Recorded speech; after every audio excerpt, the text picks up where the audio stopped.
Au nom du Père et du Fils et du Saint-Esprit. Amen. Aujourd'hui, ne fermez pas votre cœur, mais écoutez la voix du Seigneur. Bonjour, chers amis, chers abonnés de Parole de Dieu au quotidien. Je suis très heureux de vous retrouver pour méditer encore une fois la parole de Dieu.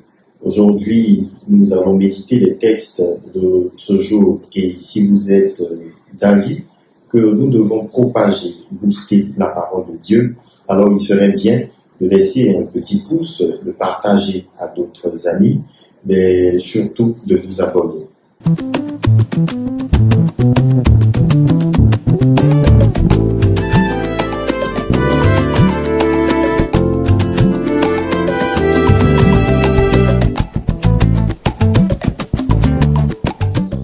Chers frères, chères sœurs, aujourd'hui, l'Église nous suggère de faire mémoire de la présentation de la Vierge Marie au Temple.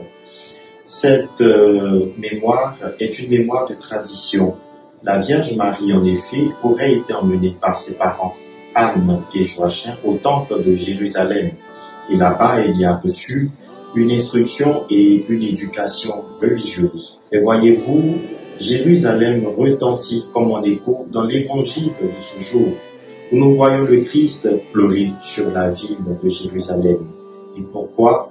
Pour la pure et simple raison que Jérusalem s'est fermée à la voix de son Seigneur. Jérusalem n'a pas écouté la voix du Christ. Jérusalem s'est détournée des voix du Seigneur.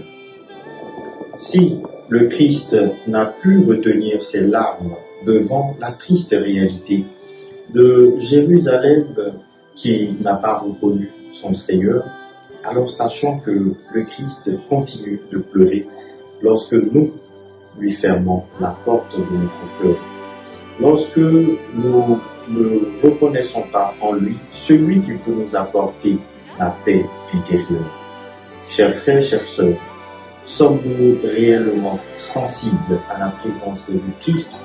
Reconnaissons-nous véritablement ses œuvres au plus profond de notre vie? Le Christ Seigneur est un Père pour nous.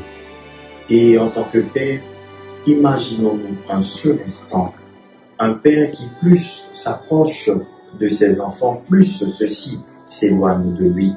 C'est un drame de l'amour de Dieu. Pour éviter ce drame très égoïste au regard de tant d'amour que nous recevons de Dieu, il nous faut ouvrir les portes de notre cœur pour accueillir l'amour de Dieu au plus profond de nous. En ce sens, nous pouvons imiter la bienheureuse Vierge Marie. Aujourd'hui, en faisant mémoire de la présentation de la Vierge Marie au Temple, l'Église voudrait nous inviter à nous offrir totalement à Dieu parce qu'elle est un modèle de foi, d'obéissance et d'abandon. Chers frères, chères sœurs, demandons à la Vierge Marie de nous aider à nous offrir pleinement et totalement à son Fils Jésus. Qu'elle nous aide à pouvoir emprunter ce chemin de droiture sur lequel Dieu nous appelle. Sainte Vierge Marie, aide-nous à nous consacrer, nous aussi, dans la vérité, à ton Fils Jésus, afin que nous soyons des temples sacrés de la présence du Christ parmi les hommes. Amen.